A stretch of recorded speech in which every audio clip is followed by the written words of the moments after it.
how you instruct and advise your teaching practice. Now I would like to introduce my team. I'm Larry, Ernest, Florencia, Alexan, Leonard, and Emily.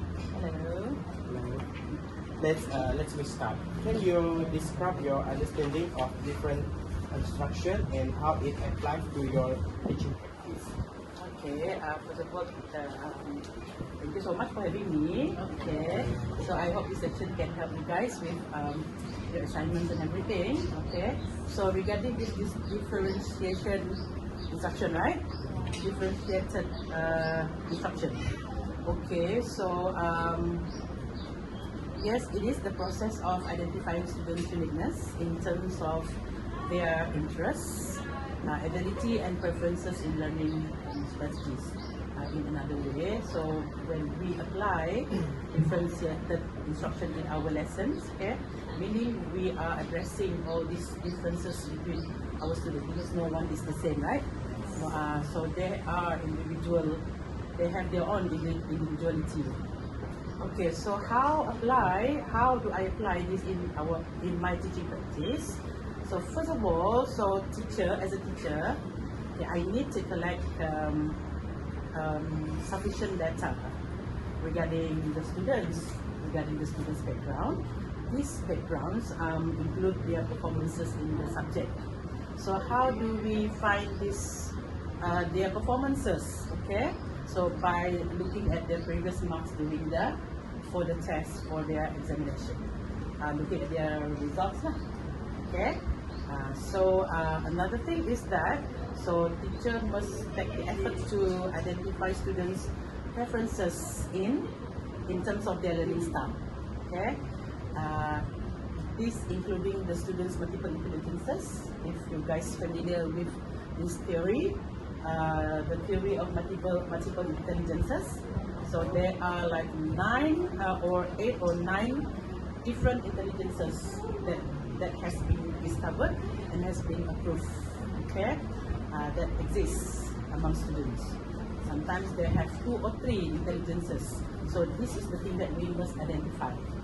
Okay, so in order to identify this, we must have close observation towards our students' behavior in class.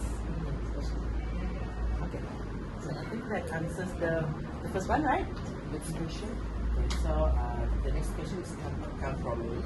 So I would like to ask you about what is the specific strategies that you use to differentiate instruction for your students, including very content, process, and product. Okay, so well, this one also related to the first one just now. So in order to identify our students' differences, okay? So we are going to look at their results, analyze data related to the students, such as their exam result, and nowadays we have this PBD, okay, PBD result. Okay, so this, okay, in terms of exam result, we are looking at the statistic marks, right?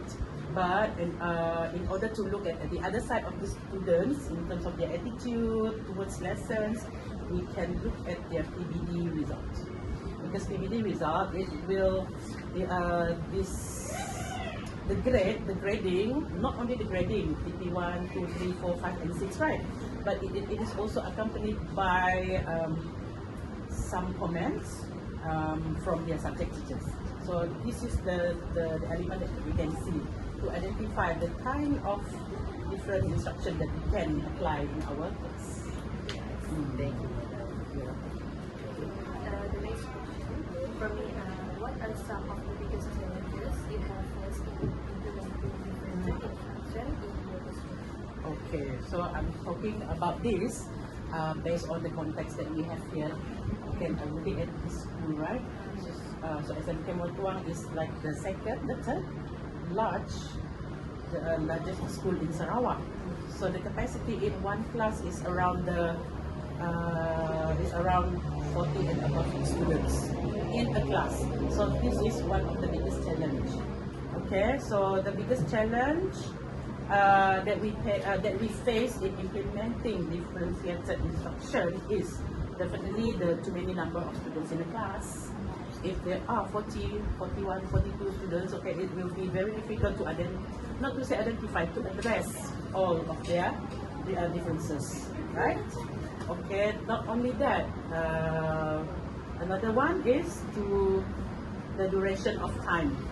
Sometimes we only have like 30 to 40 minutes in the class. Okay, for that is for one period. If it's a double period, it will be 60 minutes. As for the Form 6, it will be like 40 minutes, 40 minutes. That will be 180 minutes. Okay, 1 hour and 20 minutes only. So, which is quite difficult to address students' individuality. Okay, sometimes we have to do it very fast. We have to rush things up. So this is the challenge. Okay, too many number of students, and the duration of time is too short. Okay, and another thing is too much workload. You know, nowadays teachers we are carrying too much burden on our shoulders. Not to say a burden, but responsibility, right? So too much documentation, this and that, right? So this one can hinder us from focusing like 100% to provide for our students' needs. Alright, thanks. Okay, the question is from Louis.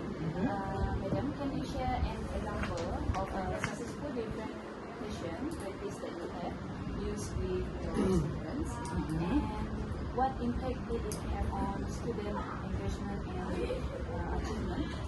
Okay, an example of a successful differentiation practice. Okay, it would be, I would say that a set of lessons consists of multiple processes. Okay, a set of lessons, meaning not that one particular lesson. Okay, so it can be that today 1 hour, the next lesson will be another 1 hour.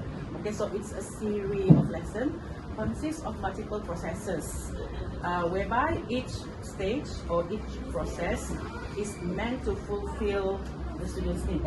Okay, so maybe today we will not be able to cater for students who have these kinesthetic intelligences. Okay, the students who love to walk here and there, right? Okay, but maybe in our next lesson, we can cater to that in our next lesson. All right. So if we have this set of lessons that are able to cater to fulfill all the students' needs, so by the end of the teaching learning process, students will recall the whole lesson. Let's say from Monday. Let's say when we teach writing, right? Writing cannot be done within a lesson. Okay, cannot be done within that 60 minutes. Sometimes it will take a week, 3 different lessons sometimes, okay? So by the end of the day, the students will recall from the first one, okay? So they will realize that their needs and preferences are being addressed along the process of learning for that 1 whole week, okay? And then also another example is that it is a success. We know that the lesson will be a success when students is in a group manage to complement each other. Saling melengkapi, complement each other to come out with a product required in a task. For example, like writing. Okay, so writing. Maybe some students are good in vocabulary. They have very powerful vocabulary. Then another students, they have this power in using good cohesive devices, and another student that is really good in grammar. So like 3 in a group, they are complementing each other, and another one will have this very creative idea to write a story, okay, according to the topic provided. So the 4 of them combine all their specialty here, yes, combine all their expertise, and they will manage to produce a very good writing piece. So that's an example in terms of writing. So there will be other skills, same goes. So it's the same concept. Okay. Alright, the next question is for me. My name is Alex. So this one is about how do you assess the effectiveness of how you differentiate instruction. Okay, so how do we assess, right? So first is by being spontaneous. So during that class, there and then keep on asking them, do you understand? Okay, keep on revisiting. We have this learning objective and success criteria every time we want to teach, right? So in order to make sure the students are on track, okay, according to what we want, so we can always revisit this success criteria. Okay, sometimes we have 1, 2, 3. So that if let's say that period, that phase, the students should be able to apply to achieve that second success criteria. So we can ask them, are you guys here or still here? Have you reached this level or not? Okay, so that is like spontaneous question to the students. And another thing is by giving students some simple quizzes, simple tests regarding the topic that they learned for the day. Okay, so whether they manage to grasp, to digest the content, so and then able to perform in the whereby they will be able to reflect what they have learned during that test. Okay. Next question. What types of professional development or resources that you find most helpful in supporting your differentiated instruction practice? Well, this one, okay, 2 category. Okay, first as a student teacher like you guys. Yeah. You guys are future teachers, right? Future teachers. So in order to have this kind of knowledge and skill especially regarding differentiated instruction, so all the courses that you guys have during the university, okay, must be related to this topic, right? So through these courses, you guys will gain this knowledge and skill. Okay, and then through interview, something like this is your assignments, right? So this is how you enhance your knowledge and skill regarding that subject matter. And then as for us who are working teachers at the moment, okay, one way is that by having ongoing courses or ongoing in-house training, something like that.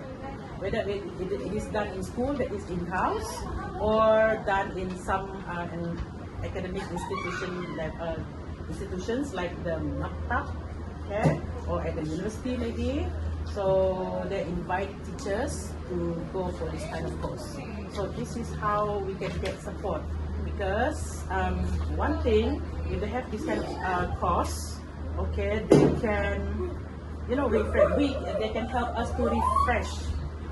They can help us to refresh, okay, our teaching skill and knowledge, okay, according to the current situation.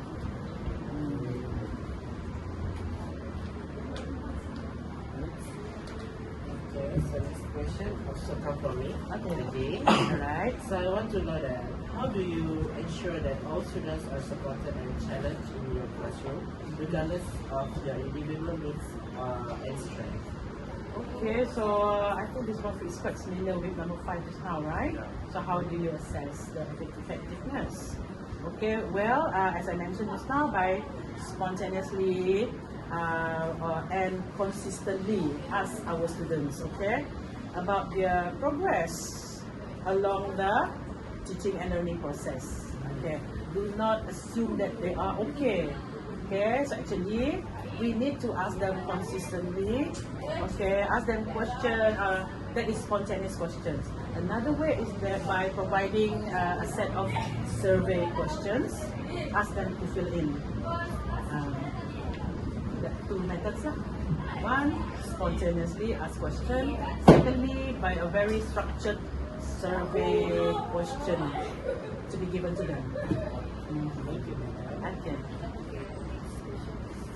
In what ways do you involve students in the differentiation process so we can take ownership of them?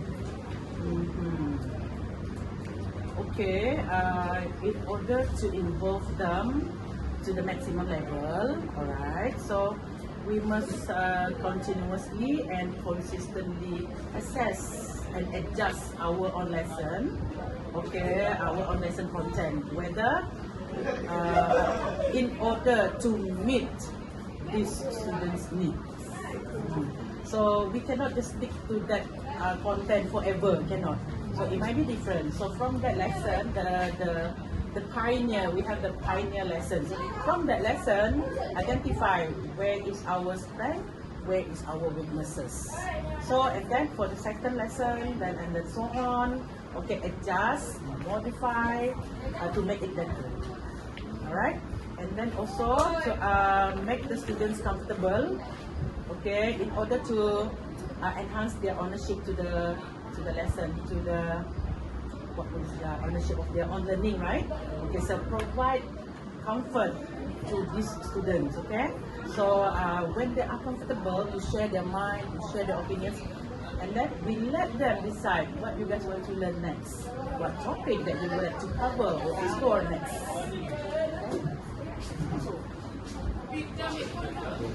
So the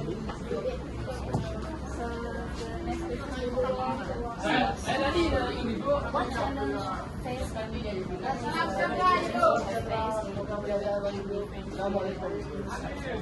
As for me, based on my experience teaching here, okay, definitely the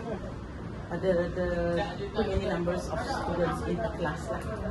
Okay, so when there are too many, we try our best, but like Cikgu mentioned, okay, we must try our best to understand the students' needs, right? Okay.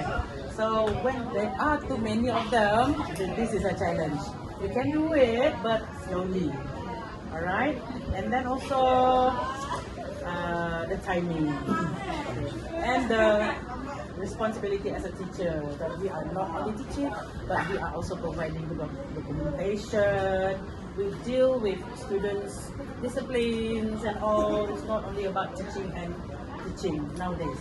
So we not only teach, but we also educate in terms of their attitude. So not to mention the personal challenges of the teachers, their commitment to their own family, right? So this is, of course, will be the obstacle to us. Okay. So I believe I have the last question, but I think the last question is very similar to the successful themselves. So I'm going to ask a new question, maybe out of the Yes. So I'm sorry for asking, but how many years have you been? I have been teaching since 1997. Also, Yes, 1997. That will be like 27 years already. SMK, right? SMK. So I have been teaching through a few eras, like 3 or 4 transitional eras. Yes, that I have experienced. So what do you think about the difference between the students before and now? Not much of a difference. Okay, not much of a Harder. difference. The students, in terms of attitude, it's year in, year out, it's similar. I can say that it is similar, but compared to students last time and the present, the students at present, they are luckier because they have all these kind of gadgets, especially. Okay, so with all these kind of gadgets, it allows them to explore topics on their own. So they will be given a chance to, gather all this information independently. Unlike last time it's the teachers 100% provide to the students all kinds of information that we want. But nowadays we only the difference is, okay, I will just going to give them a topic, okay, and today you go back, search in the internet for this topic, and tomorrow we share what you have got from your sources. So last time it is more to us, the teachers, who provide the input. So that is student nowadays is very lucky actually. So that will be